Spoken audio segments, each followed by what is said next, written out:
Crashed helicopter flying NNPC officials violated regulations according to federal government. Truck crushes pedestrian to death in Lagos. Oh my goodness. These are stories anyway. Oyo begins 80,000 naira minimum wage in January, and northern governors deploy vigilantes as Northwest tops 2.2 trillion naira ransom. Kaduna returns Abacha's family property seized by El Rufai, and the last one. Senate proposes foreign currency ban for local transactions. Let's go straight to our guest who joins us in-house. Welcome, Mr. Sesan Okunade. It's good to see you, by the way. It's December, and I'm certain that you have shared some bag of rice to your... Stop. You know, it's not rice now, you know. Rice. Good morning, Joe. Good morning. So you're too calm in answering that question. Is it a yes or no? You share the bag of rice. Or have they shared to you? Is the rice available? You just read in the dailies that some rice was seized by the custom. Okay. So the rice you wanted to share was seized by the custom? Rice was not available for sharing. So you did when you look at, you have to just, for me and my staff, what we did was just to monetize things. I'm sure you know you cannot afford to. Before now, we can do a bag for some certain set of people, but when you look at the cost of things, you won't want to model into that. And looking at the cost of operation as a company, we decided to look at specific amount for each cadre, whether it's going to buy a cup, whether it's going to buy a derica, whether it's going to buy a paint, whichever it is, just have something to celebrate. And like you read, we called them before now. I think it was mid-November to have a conversation with them. And sincerely speaking, they all understood the yardstick at which we had to arrive at a particular thing, because business was not as usual. In fact, I remember one of them came and said, "Oga, I imagine how you pay our salary this year." And we said, well, we will continue to do our best, even when there are sacrifices to pay. It's not going to be Christmas as usual, truth be told, for several people, because, and I'm sure when somebody knocked at your door to come and visit, like I told someone, I think I need to visit people this time around. I've always been hosting, but I think this is a year I need to visit one or two people. It's not interesting out there, even for business owners. So if you have your organization give you, things to celebrate the Christmas, please, kudos and gather yourself together to do your best in the year 2025, because it's really not an easy task for management at this point in time. It really isn't. Anyway, thank you very much for at least making the effort. Let's get into the papers this morning and see what the big stories are saying. I think we should start off with the monies paid as ransom. Kidnapped victims on the front page of the Nigerian Tribune. Kidnapped victims paid 2.2 billion naira ransom in 1 year, according to NBS, and they say household experienced 51,887,032 crime incidences. In a country where it's quote-unquote outlawed, illegal to pay ransom, people have unfortunately had no choice. Look at the amount we've paid to ransom. Yeah, Olive, maybe we'll start from, I'm sure you know figures from MBS most of the time are the one in court that are actually reported. Exactly. There are several ransom paid that are not documented.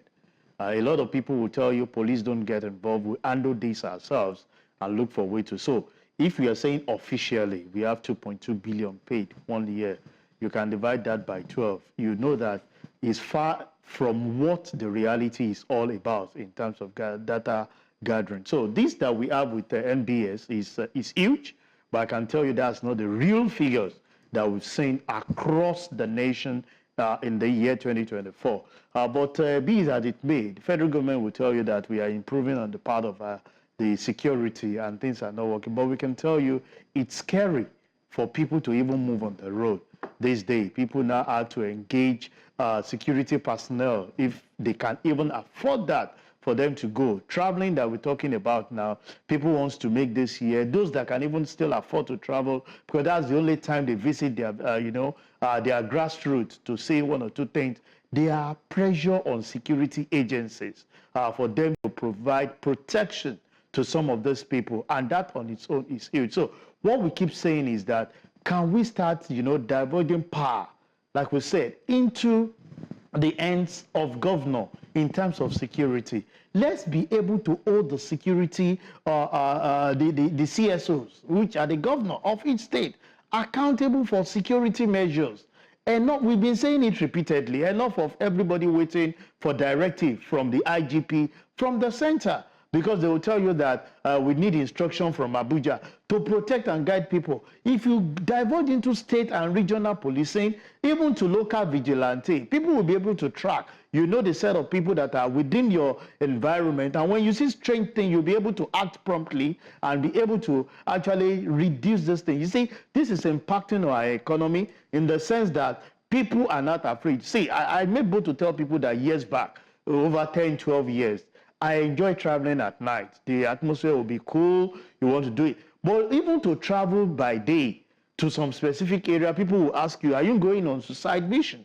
That is really not too good for you. You have to now engage security apparatus for you to travel on those areas.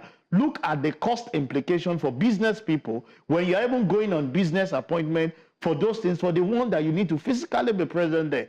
That means the client will have to bear the cost that you actually be incurring to get those things done. And God help you, you go on such a mission and the business does not click. You can see the impact on your business. So we want a situation where, as part of the resolution, divulge power, let's be able to hold our governors accountable for the security measures, to be able to respond swiftly to some of the issues, and with that, we can start seeing development. So if a state is not secure, everybody vacate the state, and let's see who the governor will now govern over when they want to. Everybody is looking for safe haven, where they can always have their life protected here and there.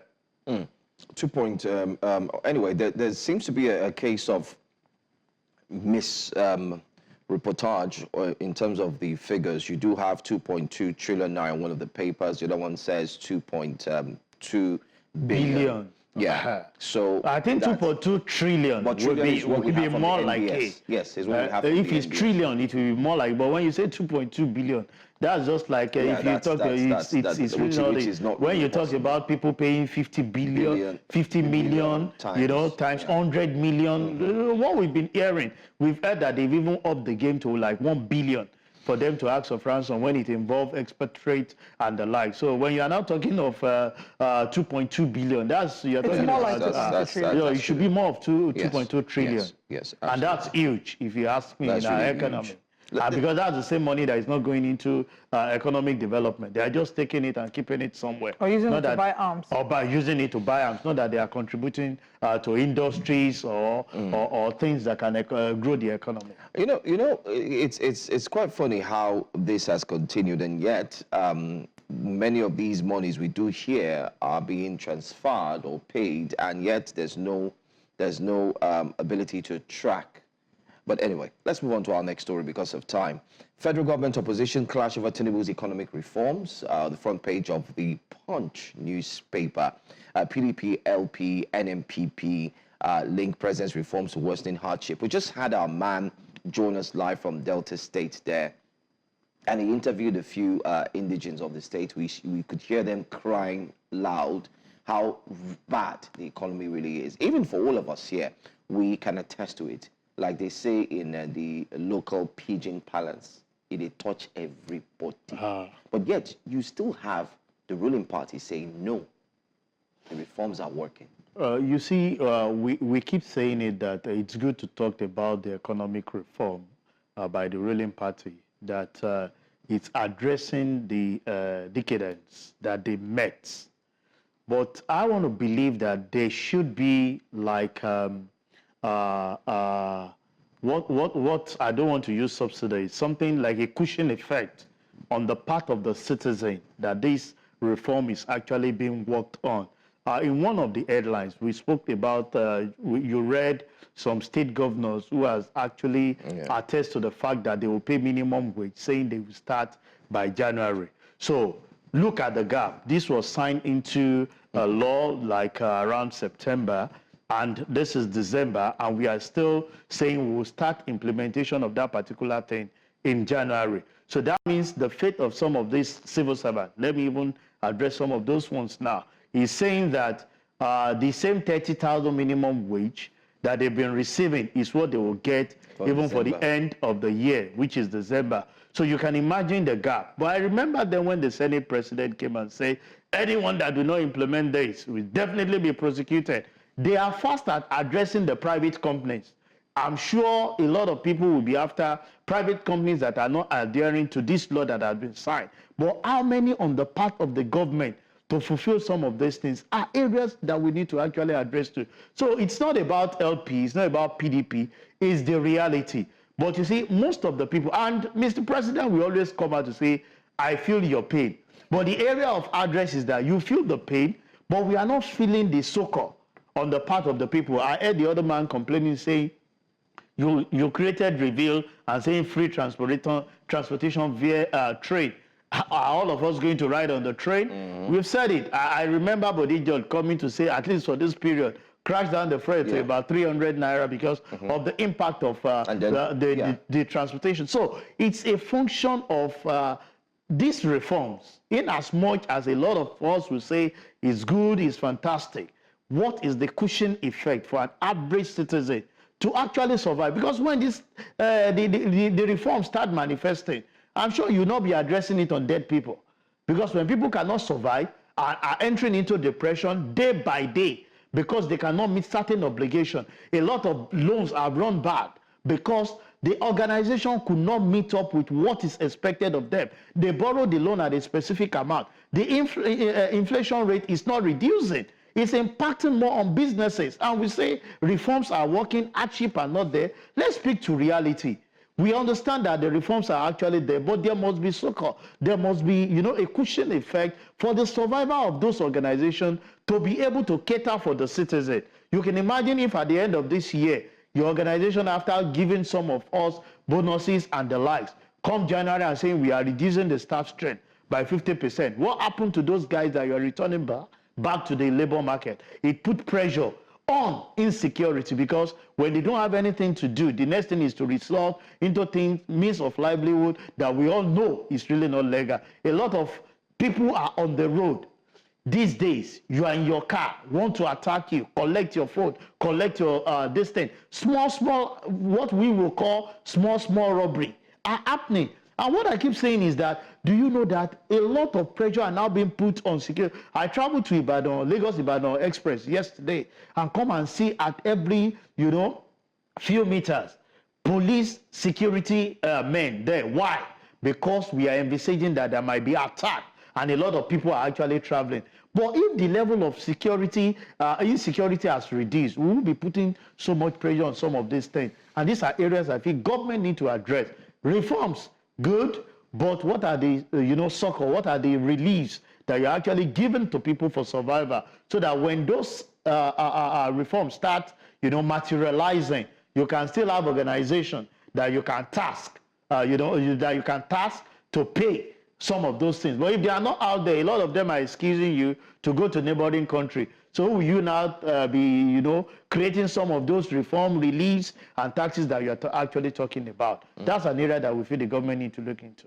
Okay, let's talk about this wahala in Edo State. Edo Assembly suspends 18 local government chairmen. Today we had two guests, one for, the other against, while some argue that it is, unconstitutional what the Edo State governor has done. There are those who argue that the state government, through the instruments of the House of Assembly, has the right to ask for accounts from the local government, making reference to the July Supreme Court's judgment and saying that judgment only talks about financial autonomy, but doesn't. There are lots of explanations for and against. I want to get your thoughts on it. Yeah, you see, it's not the first time that is happening in Edo. We experience the same thing in Rivers. And it's part of what we keep saying, that when you have precedents, giving so much power in the hands of the governors, quote and unquote. As far as we are concerned, while we're growing up, local government used to be autonomous. They take decision on their own, and they don't take directives from the governor. Not until lately, when everything, and when I hold your finance, I determine and dictate everything that goes around the things you're doing. So I feel that you suspending them and saying insubordination, I ask, people actually, voted these people in. And it speaks to the volume that this set of people that are local government chairmen, We are not actually voted for, but are actually, you know, appointments in the ends of some of these governors. And if they are not dancing to their tune, they have to just kick you out and move on. We must do the right thing. Just the same way the federal government will not come and say, you governor, you are not listening to me. I will stiffen you and kick you out overnight. Same, I feel, is applicable for governor to the local government. Local government are responsible for the grassroots.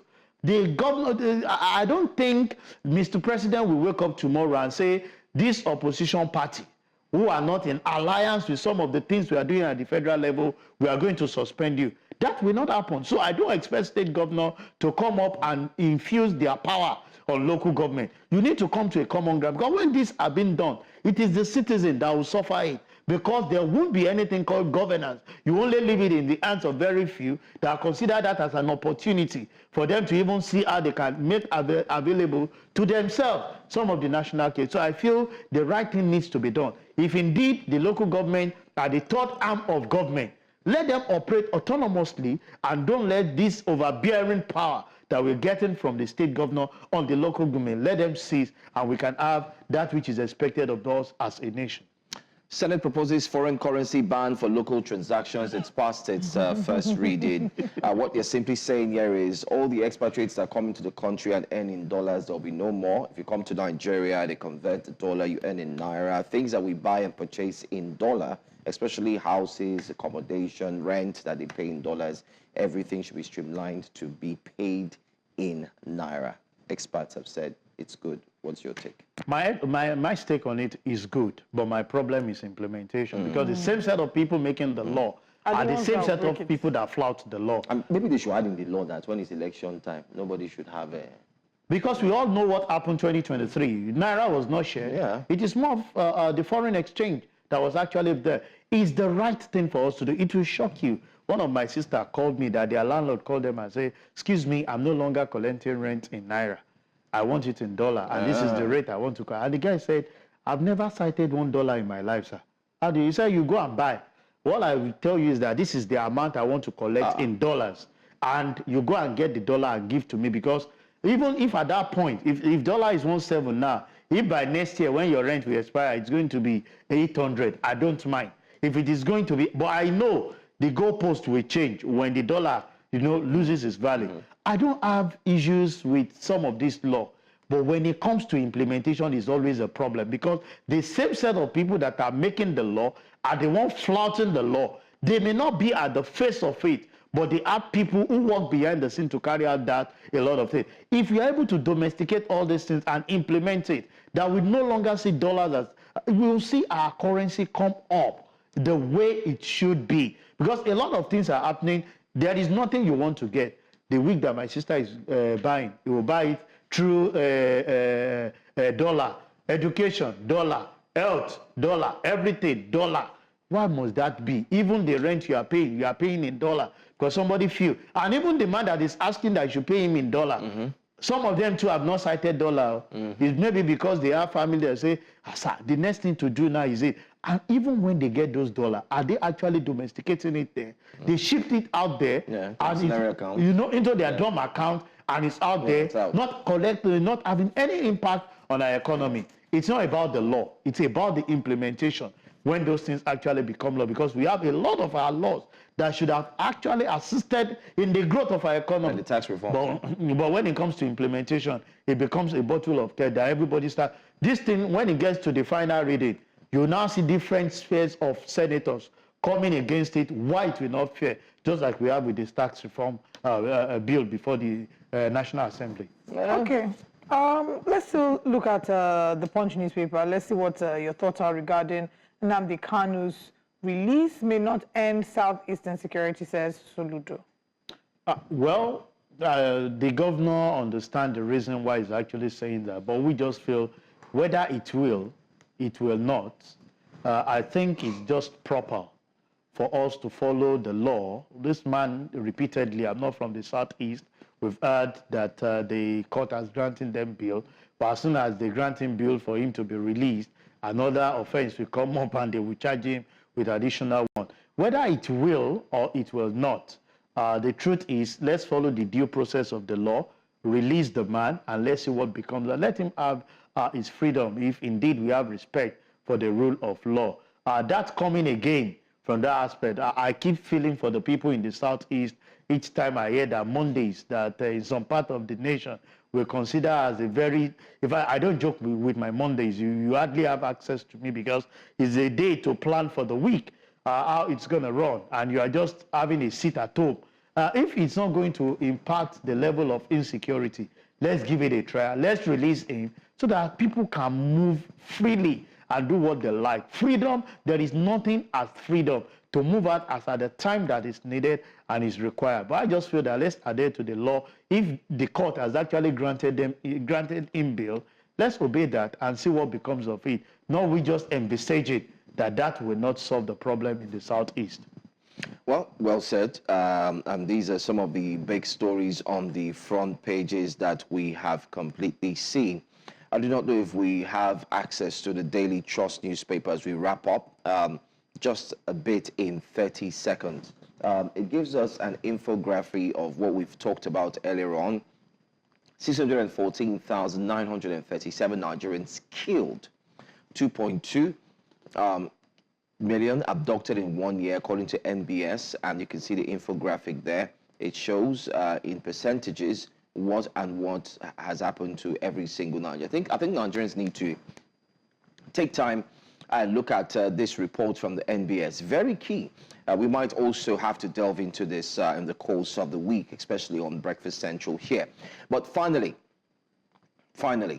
let's take this one. Your take on this. We took. Okay. I think I should take this one. Banks restrict multiple account holders to 20,000 naira withdrawal. I was at the bank recently. I saw a man shouting about pulling off his hair and saying, "My own money, give me my money." Yeah. This issue is what gives so much concern. We know that the BVN has integrated everybody, so there is no issue of you saying multiple accounts. It's still one account by the same set of people. But this we have to say, how are we strengthening the e-channel platform? Because I don't think that impacts on the amount you have to withdraw. So if I need to transfer... POS operators now, a new law, only 100,000 naira as at this morning from the CBN. So you can only do 100,000 naira on POS. But, I think it's 1.2 million daily as well on POS. Yeah, I mean, just this morning, there's a new report this morning from Nairametrics. CBN sets daily cash out limit for POS transactions at 100 naira per customer. The bank is 20,000 naira from the counter. I went to the bank and they told me if you have a company account, you could have 50,000 naira. Individual accounts, 20,000 naira. Now the new one as at this morning, POS operators, 100,000 naira maximum. So that's what you can take from POS? From POS. So, well, for me, I think the area we need to look at is how do we strengthen the e-channel and build the trust and confidence in such a way that when I do a transfer, it will go through. A lot of people are actually patronizing the fintech, banks. They're very fast. As against very fast, very reliable, at least to the extent compared to the traditional bank. So this atmosphere, a friend was telling me yesterday that those fintech banks are the big main bank.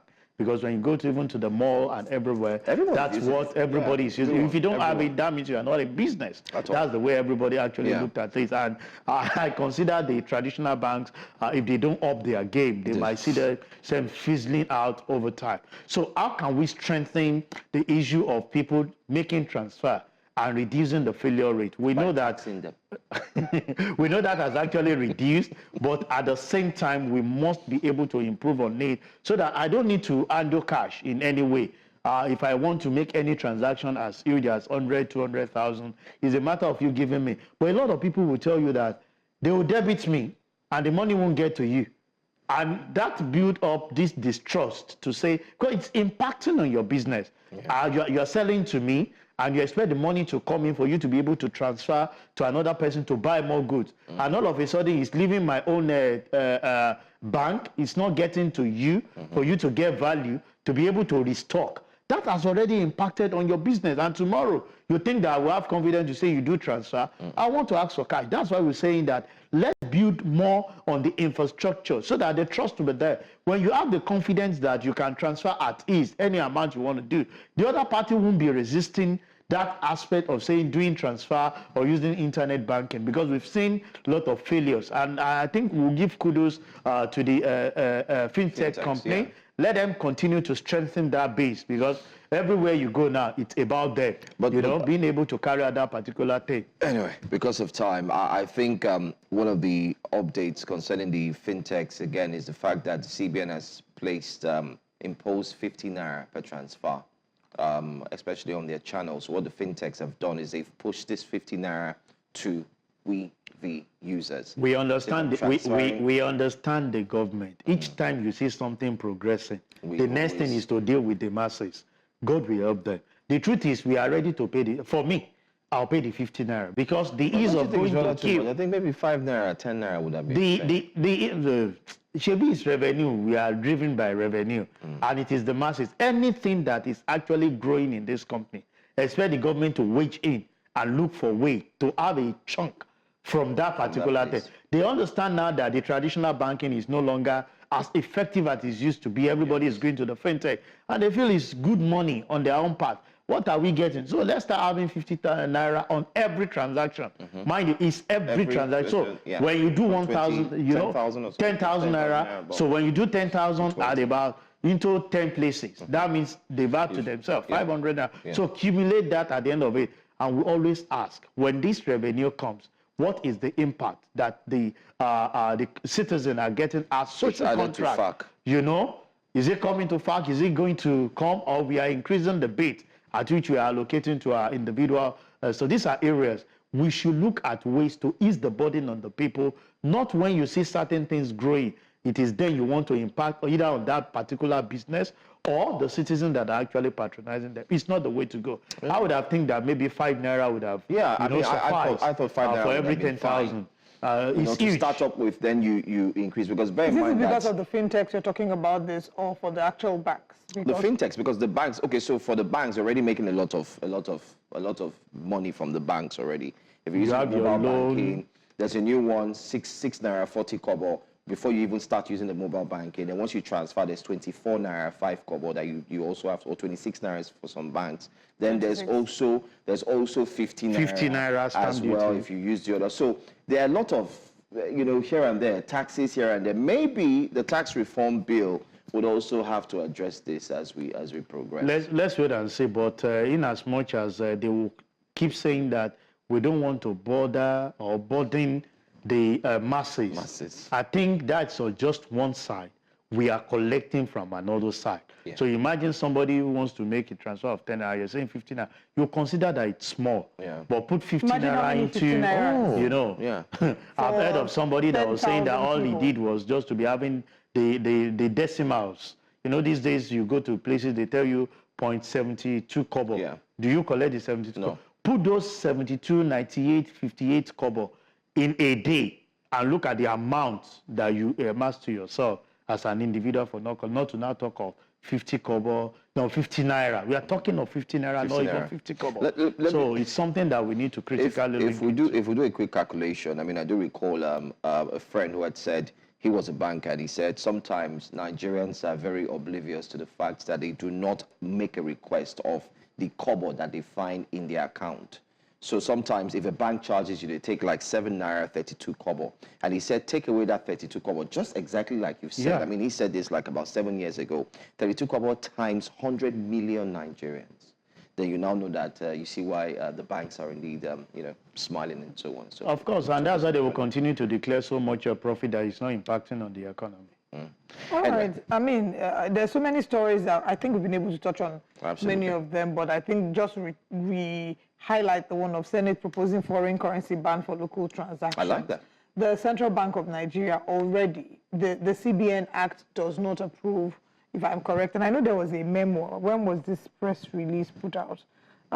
Talked about, anyway, the CBN Act, the memo was just highlighting the fact that CBN Act of 2007 states inter alia that the currency notes issued by the bank shall be legal tender in Nigeria for the payment of any amount.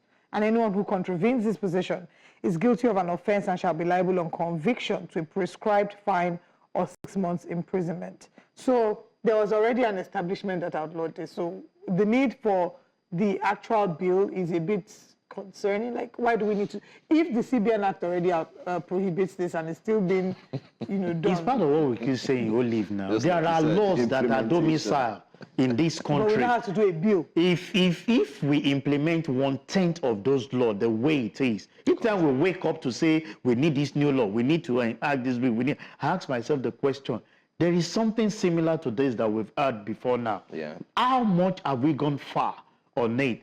As a country, how can we be solely relying on foreign exchange practically on everything you're doing? Look at Kuwait, we have so many currencies that are stronger than dollar. And the only way they have actually empowered it is to make sure that you domesticate everything. Do you know that somebody won't mind to collect $1 than to collect 500 naira?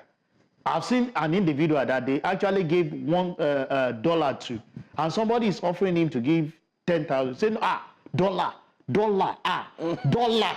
I say, for Christ's sake, that thing they are giving to you is just, I think it was about 300 naira dead. It was dead. He said it's about 3. I said, no, Modi dollar, and I'm like, it's not your tender, it's not a legal tender here now. We don't use it, it's not our currency. You can just go to the Abokia and exchange it, you might even get it less. I said, no, I want to touch dollar.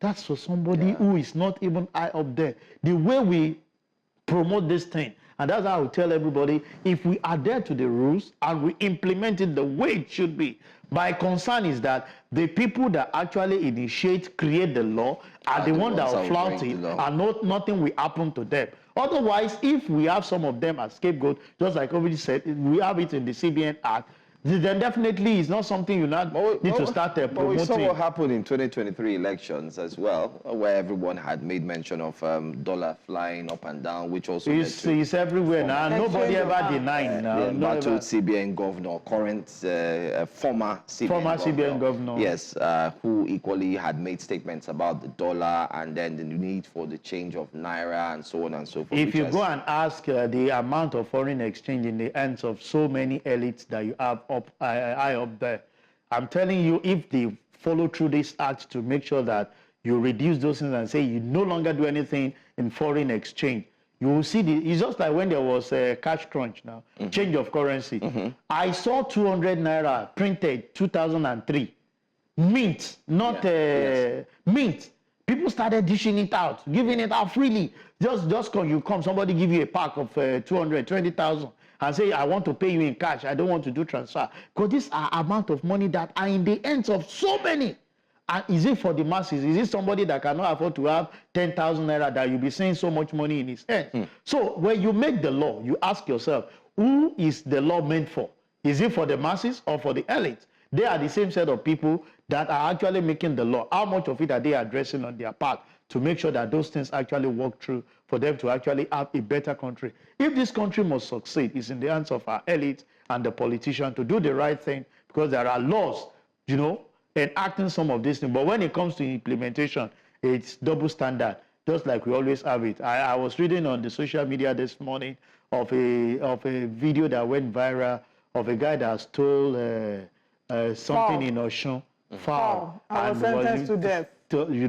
14 years and sentenced to death. There was 1 year that was sentenced to death, and then, but the governor of the state has given him a pardon. Which we heard. If not that they cried out. And again, I would always keep quoting him. I would never get tired of quoting African China. Poor man wait if Maggie, they show him face for crime fighters. Yes, no. And then rich man wait if money. We know the same. No, we know those things. Those are the areas that we say when you talk about equity and justice. Do we actually apply that when it comes to there are sacred cows that you cannot touch, even when they carry out those things? And that's what is actually emboldening a lot of people to say, let's be in that class because we know we are protected. It's when you're on this side, you become, a scapegoat in the hands of government. And that double standard must actually be addressed. It's very sad that a country like Nigeria seems to give a peace of mind to those who pilfer or steal in large sum. but if you take little, then you are in trouble. Hence, maybe that's the reason why they say if you must steal, you must steal big. You Started from thousands, we now started hearing now it's millions, now trillions. Trillions. Trillions. They say and no, that's what- so it's not stealing. And if you want to eat you bush eat meat, big. you eat heavy the big bush that one, once the you one are wey no caught, get bone. you release So when some. you start cutting, because I will ask myself, where are These we on are- the allegation yeah. on the former governor of Kogi State? Yes. But anyway, to all our viewers, these are not just points that we're making. These are facts. If you dare, check online and you'll find out. I want to say thank you so much, Mr. Sesan Okunade, for joining us. It's a pleasure. Thank you for your analysis on some of the major stories on the front pages of the newspapers. A great We're wrapping pleasure. up the show.